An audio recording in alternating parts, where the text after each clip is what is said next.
And this might sound ridiculous, but it's true. Back in the day, my mom actually thought that I was gonna be a school shooter, or she told me that I was gonna be one because I played so much Call of Duty and shit all the time. She would always call them shoot 'em up games. And I don't know, I guess she saw like, I guess the Sandy Hook presentation. I remember on the news one time they had a guy playing MW3. They were like, in these games, they try and up their score so that they can be the winner of the game, just like he tried to do in his real life. And I don't know, it was something like that. I remember watching it, I was very young. I was like, Sandy Hook, I had to be like 8, maybe 9 tops. Like, I might have been even younger than that, actually. But yeah, they were basically trying to spew some bullshit that Call of Duty made him due to school shooting and that, you know, it was a big part in it or whatever, at least. They were saying that on the news, bro. And that's just one instance of maybe her seeing this, but she told me this years later. I was maybe 13 or 14, and I was just literally saying, like, how, I don't know, she was just always upset at me for how much time I spent in my room playing video games and shit, and she was like, you're gonna be the next school shooter. All you do in there is just sit in there and play fucking shoot 'em up games, you know? And I was like, Mom, you don't get it, bro. I'm not trying to trash on my mom. She's a beautiful lady. She's done so much for me, you know what I'm saying? She's just, you know, I don't know, she had a little faith in me at this time, you know, and she knew I didn't even know if she knew I was depressed back then, you know. Back in those days, those were like the worst days of my life. I couldn't even fucking make it through the day to day, you know what I'm saying? But I did eventually. I made it through. Yeah, so I just sit in my room all day and just play video games because I just wanted to get the fuck away from this world shit, you know what I'm saying? That's all I wanted to do, man. And it kind of hurt me. That always stuck with me that she said I was gonna be a school shooter and shit, because she yelled it at me while we were having like a little bit of an argument. We weren't having like a shouting match, you know. I've never been a dick to my mom or anything like that by any stretch of the imagination, you know what I'm saying? But we were in like a mild, I guess, dispute or something, and she was just, I think it was because she like started on me in the car telling me about how much I played video games and that I'm gonna be nothing but a piece of shit because they don't do anything for me and that's all I do. But I mean, I grew out of that phase. Obviously, I'm still playing video games right now and shit, and I still do play them, but I don't play. I was playing a lot back then. That's very true. You know, I was getting like 100 hours per 2 weeks on Steam. I was working a full-time job on these fucking things. Like, I was actually getting those crazy hours. It was wild. But man, I won't say I've ever actually had any thoughts of shooting up a school or anything, or even really had the representation. I mean, maybe if I had the right haircut, I think I could pass as somebody who would want to do things like that. You know, you could maybe think that up. Possibly, I could see that.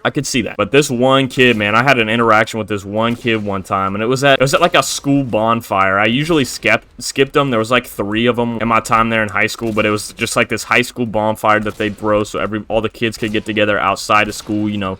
You could get some free time with your friends, you know, play some cornhole or some volleyball or something on a little net they set up in a field, and they served churros. That's where this story starts, man. They served churros in this little food truck out at the field where they had all the events and shit. So I'm waiting in line for a churro and shit, and I don't remember exactly what I said, but I pretty much said, it said churros or something, and it said like $2 for, it said churro, $2. And it didn't say anything about 2 churros or 3 churros. It just said churro. Like $2 or $3. I don't remember exactly what it was. And I was like, damn, like $2 a churro. It was actually like not. I think it was $5. That's why I originally said what I said, because I was like, damn, $5 a churro. That shit's wild. And I was a senior, I think. Yeah, I was a senior at this time. And this little fucking pipsqueak freshman, this little fucking rabble rouser was some random little fucking freshman girl. He was maybe like 90 pounds, had blonde hair and that little depressed kind of face with greasy hair. I don't know the last time that he showered, you know what I'm saying? Looked back at me in this little fucking churro line and goes, "It's for a whole thing of churros, dumbass." Like, actually angry, like condescending wise, like the type of thing, like that he gave me school shooter complete energy. And I was with my girl at this time, and I'm not somebody, like I've said this multiple times in my videos, but I don't like to take an ego about things, because I think it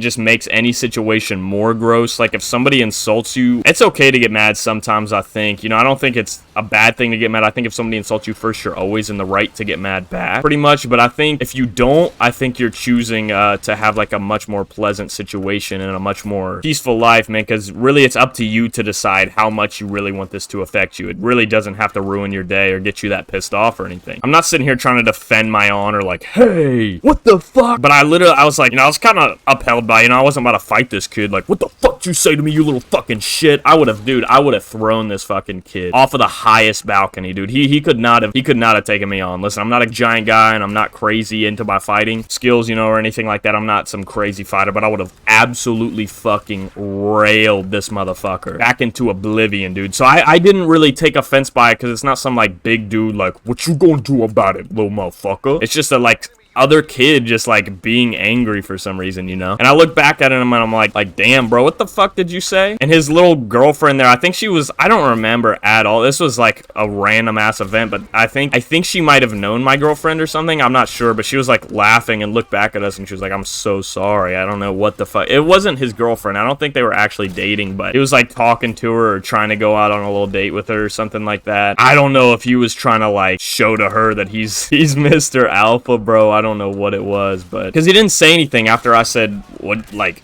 I was like, bro, what the fuck did you say? He just didn't say anything, and I was like, okay, like, I'm not gonna like turn him around and be like, yo, what the fuck you say, little pussy? Because listen, bruh, I don't care. Like, my pride isn't hurt by the fact that he called me a dumbass. I was just kind of like taken aback. I was like, who the fuck are you? Like, I don't know who you are, bro. That's what I said after that. I said, bro, what the fuck are you talking about? And then I was like, who are you, bro? And he just like faced forward in line while his girlfriend was like, I'm sorry. It was an awkward interaction. I don't know how that shit happened, but it did, bro. A little angry ass motherfucker, man, I swear.